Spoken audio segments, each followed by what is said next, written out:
Hello दोस्तों, आज के इस वीडियो में आप सभी का स्वागत है।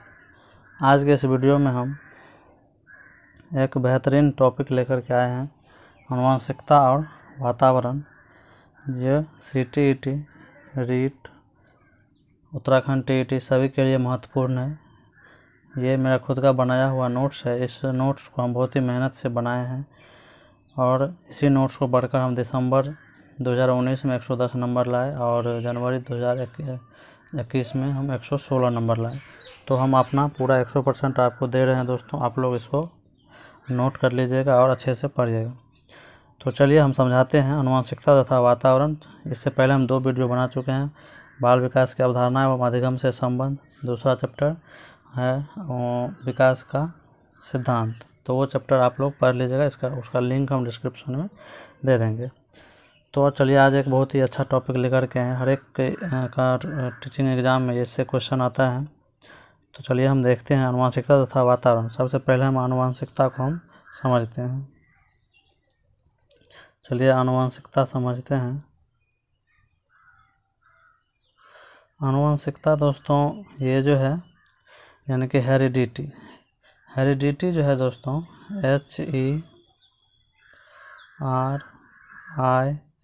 HERIDITY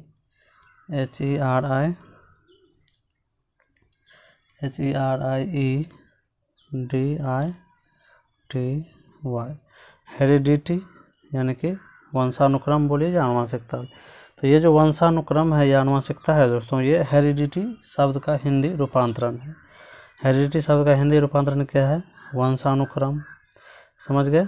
वंशानुक्रम हेरिडिटी जो है दोस्तों, ये हेरिडिटी जो है हेरिडेटरी शब्द से बना। ये जो है लैटिन भाषा का शब्द है हेरिडेटरी। क्या है? लैटिन भाषा का शब्द है हेरिडेटरी। HERIDITARY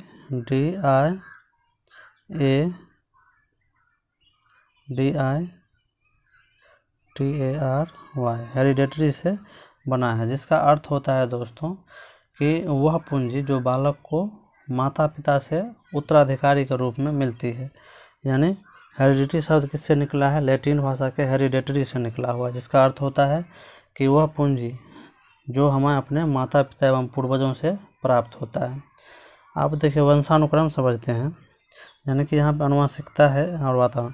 तो आनुवंशिकता वह है जो क्या है? वे आनुवंशिकता वे सभी तत्व है जो बच्चों को क्या करता है? जन्म के साथ ही नहीं, यानी कि गर्भाधान के समय से भी उनके में उपस्थित होता है। क्या होता है? जो गर्भाधान के समय में भी क्या होता है? उसमें उपस्थित रहता है। तो वंशानुक्रम को इस धारणा के अंतर्गत शारीरिक, मानसिक और व्यक्तित्व के दूसरे लक्षण होते हैं। समझ गए? शारीरिक लक्षण में क्या सब रहता है? उसका चेहरा, आँखों का रंग, त्वचा, आँखों का आकार, टांगों का आकार, ये सब क्या रहता है? उसका शारीरिक लक्षण में आता है जो पूर्वज से प्राप्त होता है। उसके बाद मानसिक लक्षण आता है, जैसे में बुद्धि, स्मरण शक्ति, सूक्ष्म विचार, निर्णय लेना, तर्क लेना, ये सब भी क्या होता है? उसके पूर्वजों से प्राप्त होता है। और व्यक्तिगत लक्षण इसके अंतर्गत क्या होता है? व्यवहार, स्वभाव, आदत, संवेग, ये सब क्या है? शामिल है इस वंशानुक्रम। ये सभी तत्व क्या है? लक्षण क्या है? अपने माता पिता से प्राप्त होता है। इन्हें हम क्या कहते हैं? वंशानुक्रम कहते हैं। तो वंशानुक्रम को क्या करता है? जीन जो है दोस्तों, जीन्स बोलिए या जीन बोलिए, वो क्या करता है? एक पीढ़ी से दूसरे पीढ़ी उसको क्या करता है? स्थानांतरण करता है। और क्या होता है? गुणसूत्र होता है। गुणसूत्र में क्या होता है दोस्तों? जीन पाया जाता है जो आनुवंशिकता को अगली पीढ़ी तक हस्तांतरित करता है। तो यहाँ पे हम कुछ पॉइंट बनाए हुए हैं, जैसे व्यक्ति का ये जो है प्रत्येक व्यवहार होगा। यहाँ पे प्रत्येक व्यवहार होगा। प्रत्येक व्यक्ति का प्रत्येक व्यवहार जो है आनुवंशिकता तथा वातावरण दोनों की अंतःक्रिया पर का परिणाम है। अगर हमारी आनुवंशिकता टीचर वाला है, अगर हम चोर के वातावरण में रहेंगे तो हम टीचर नहीं बन पाएंगे। इसीलिए किसी भी व्यवहार का जो आदमी का व्यवहार होता है उस पर आनुवंशिकता और वातावरण दोनों का क्या होना चाहिए? समान प्रभाव होना चाहिए। चलिए अब देखते हैं माता पिता के अपने पूर्वजों के गुणों को अपने संतान में जीन्स के द्वारा क्या होता है? भेजा जाता है। जीन्स के द्वारा हस्तांतरित होता है जो गुण होता है अपने पूर्वज का। जीन में मुख्यतः 2 यौगिक जो जैविक अणु है वो पाया जाता है। एक होता है DNA, डीऑक्सीराइबोन्यूक्लिक एसिड, और एक होता है RNA, राइबोन्यूक्लिक एसिड। उसके बाद एक पॉइंट है कि जब किसी गुण से संबंधित दोनों जीन बालक में समान हो जाता है तो उसे हम होमोजाइगोस कहते हैं।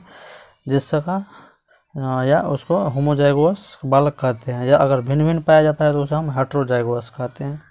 समझ गए। जिससे जब किसी बालक के गुण में से संबंधित दोनों जीन जब समान हो जाता है तो उसे हम होमोजाइगोस, यानी कि यहाँ पर है होमोजाइगोस, और जब भिन्न भिन्न हो जाता है तो उसे हम हेटेरोजाइगोस, यहाँ पे देखिए हेटेरोजाइगोस बालक कहते हैं, जब अलग अलग गुण हो जाते हैं तो।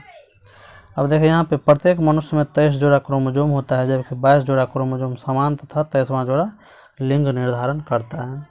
यानी कि मेल में 22 जोड़ी और फीमेल में 22 जोड़ी समान होता है, और 23वां जोड़ा जो होता है ये क्या करता है, लिंग का निर्धारण करता है। यहाँ पे देखिए माता पिता, ये जो है माता का है और इधर जो है पिता का। यहाँ पे कुछ मिसप्रिंट हो गई दोस्तों, यहाँ पे लिखने में माता पिता दे दिए हैं, यहाँ पे पिता में जो है पिता में XY क्रोमोजोम, और जबकि यहाँ पे होना चाहिए माता में क्या होता है XX क्रोमोजोम पाया जाता है। यहाँ पे देखिए इधर से X आया और इधर से X आया, तो ये क्या हुआ, लिंग जो है लड़की हो गई, और जब इधर से X आया और इधर से Y आया तो लिंग क्या हो गया, लड़का हो गया। तो किसी भी गुण का जो है जो निर्धारण होता है वो वंशानुक्रम के द्वारा होता है। तो यहाँ पे एक चीज़ समझिए कि लड़का और लड़की में क्या होता है कि महिला में तो XX क्रोमोजोम समान होता है और पुरुष में क्या होता है XY होता है। तो जब लिंग का जो निर्धारण होता है वो मेनली पुरुष के ऊपर डिपेंड करता है। आज हमारे समाज में ये भ्रांतियाँ रहती है कि महिला जो भी अगर लड़की होता है तो महिला को क्या किया जाता है, होती है उसको जो है यातना दिया जाता है कि लड़की पैदा करती है। तो ये जो क्या है, ये सब अंधविश्वास है दोस्तों, ये क्या है, पुरुष के ऊपर डिपेंड है। तो यहाँ पे आप देखते हैं अगला पॉइंट, क्रोमोजोम में के जोड़ों में जो है एक कुछ असमानताएं पाई जाती है, उसको हम देखते हैं। तो क्रोमोजोम में जो कुछ असमानताएं पाई जाती है उसमें से आ जाता है एक XY क्रोमोजोम, क्या होता है XX और Y क्रोमोजोम, एक होता है XO क्रोमोजोम, और एक होता है XY क्रोमोजोम। तो एक एक करके पढ़ते हैं। XY में देखें, ये XY जिसमें असमानताएं रहती है क्रोमोजोम की, उसको वो तो देखने में पुरुष के जैसा लगेगा, लेकिन उसमें पुरुष का गुण दोस्तों नहीं रहता है, जिसे हम क्लाइफेल्टर्स कहते हैं। क्या कहते हैं, क्लाइफेल्टर्स। फिर आता है XO क्रोमोजोम, जिसमें ये समानताएं होती है XO, तो ये देखने में महिला जैसा लगता है लेकिन ये महिला की तरह गुण इसमें नहीं रहता, जिसे हम टर्नर्स कहते हैं या बांझ कहते हैं। समझ गए। अब आता है XYY, इसकी असमानता रहने पर दोस्तों पुरुष क्या हो जाता है, अपराधी प्रवृत्ति का हो जाता है। अपराधी प्रवृत्ति का किससे हो जाता है, XYY क्रोमोजोम की असमानता से। अब जुड़वा बच्चे पढ़ते हैं। जुड़वा बच्चों के प्रकार, जुड़वा बच्चे में एक होता है एकांकी जुड़वा बच्चा और एक होता है भ्रातृय जुड़वा बच्चा। तो एकांकी जुड़वा बच्चा वो होता है दोस्तों जब माँ के एक ही गर्भित अंडाणु को अलग अलग पार्ट में जब ये बंट जाता है, एक ही गर्भित अंडाणु अलग अलग पार्ट में बन जाता है तो उसे एकांकी जुड़वा बच्चा कहते हैं। इसकी आनुवंशिकता दोस्तों समान होती है। इसकी आनुवंशिकता क्या होती है, समान होती है। ये दोनों या तो लड़का हो सकता है या लड़की हो सकती है। समझ गए। उसके बाद भ्रातृय जुड़वा बच्चा है, ये माता के दो अलग अलग अंडाणु से पिता के दो अलग अलग शुक्राणु से क्या होता है, इसका मेल हो जाता है, जिससे क्या होता है भ्रातृय जुड़वा बच्चा होता है। इसकी आनुवंशिकता भी अलग अलग हो सकती है और इसका गुण भी अलग अलग हो सकता है, और इसमें क्या होता है या तो एक लड़का होगा या एक लड़की होगा। समझ गए। चलिए इसको हम देख लेते हैं। पॉइंट में हम लिखे हुए एकांकी जुड़वा बच्चा। एकांकी जुड़वा बच्चा में देखिए बच्चे की आनुवंशिकता बिल्कुल समान होती है, क्योंकि ऐसे बच्चे का जन्म माँ के एक ही गर्भित अंडाणु के दो स्वतंत्र भाग में बंट जाने से होता है। इसमें एक बच्चे या तो लड़का होगा दोनों या दोनों लड़की होगी। अब देखिए भ्रातृय जुड़वा बच्चा, माँ के दो अंडाणु एक ही साथ पिता के दो अलग अलग शुक्राणु द्वारा गर्भित हो जाते हैं। समझ गए, बता दिए पहले। इसमें या तो एक लड़का होगा या एक लड़की होगी। यहाँ पे एक पॉइंट, एकांकी जुड़वा बच्चे में भ्रातृय जुड़वा बच्चों की अपेक्षा समानता होती है। एकांकी जुड़वा बच्चा क्योंकि एक ही गर्भित अंडाणु को अलग अलग पार्ट में बनने से होता है, इसलिए उसमें समानता ज़्यादा होती है। एक होता है पोष्य बच्चा। पोष्य बच्चा को जो है बुद्धि का जो निर्धारण होता है दोस्तों, वो वातावरण और मानसिकता दोनों के ऊपर समान महत्व होता है उस पर। समझ गए। अब है कहता है पृथक्करण का सिद्धांत और स्वतंत्र छँटाई का सिद्धांत, ये मेंडल दिया हुआ है जो मटर के पौधे पर प्रयोग किए थे, 28,000 प्रयोग किए थे।